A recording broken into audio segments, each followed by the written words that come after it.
So I have this cell जो कि ये मैंने बनाया and I want you guys कि आप मुझे कमेंट सेक्शन में बताओ कि ये सेल मैंने कैसे बनाया है। And the first largest organelle which I make is the nucleus which is responsible for the genetic modification and inheritance. ये जो डीएनए इसके अंदर है बेसिकली ये रेप्लिकेट होता है and it controls the genes, chromosomes and chromatid, सारा stuff इस न्यूक्लियस के अंदर होता है और इसके आउटर मोस्ट लेयर पर न्यूक्लियर एनवेलप है।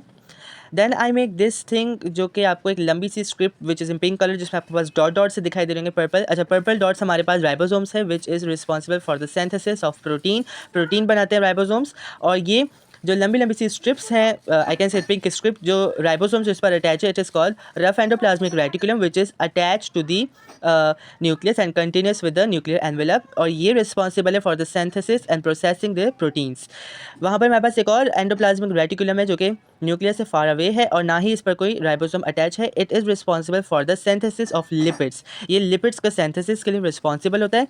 अब ये जो दो वाइट स्ट्रिप छोटी छोटी आपको दिखाई दे रही हैं, ये छोटी छोटी वाइट स्ट्रिप्स हमारे पास होती हैं centrioles which is organising, basically organise करते हैं माइक्रोट्यूब्यूल्स को which is you will know more in detail in your mitosis chapter जब हमारे पास सेल डिवाइड हो रहा होता है। तो ये दोनों जो है वो बहुत इंपॉर्टेंट काम करते हैं और इनके अरेंजमेंट यहाँ आप याद रखिएगा बिल्कुल अपोजिट है। माइटोसिस में ये अपोजिट आ जाते हैं और अपोजिट आकर फिर जो है ये सेल को डिवाइड करते हैं। तो न्यूक्लियस मैंने बीच में बनाया, माइटोसिस जब आप पढ़ेंगे आपको समझ आ जाएगा कि मैंने ये सेटिंग इस तरह क्यों बनाई है। This is the exact setting, exact तो नहीं कहूँगा but you need to know the position of every organelle.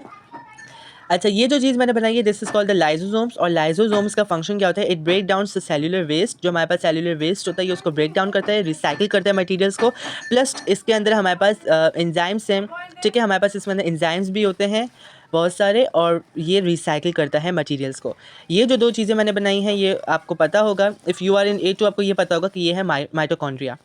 Mitochondria क्या करते हैं, it is responsible for the aerobic respiration. और ये जो है वो एटीपी सिंथेसिस करते हैं, यानी एटीपी बनाते हैं ये मॉलिक्यूल हम, यानी इसकी वजह से हमारी बॉडी में रेस्पिरेशन होती है। तो एक सेल जो कि हमारी बॉडी में बहुत छोटा होता है सिर्फ इसकी वजह से रेस्पिरेशन होती है। At the last it is a Golgi apparatus, you also say it as the Golgi vesicle, sorry Golgi body. और ये जो छोटे छोटे से ग्रीन डॉट दिखाई दे रहे हैं these are the Golgi vesicles.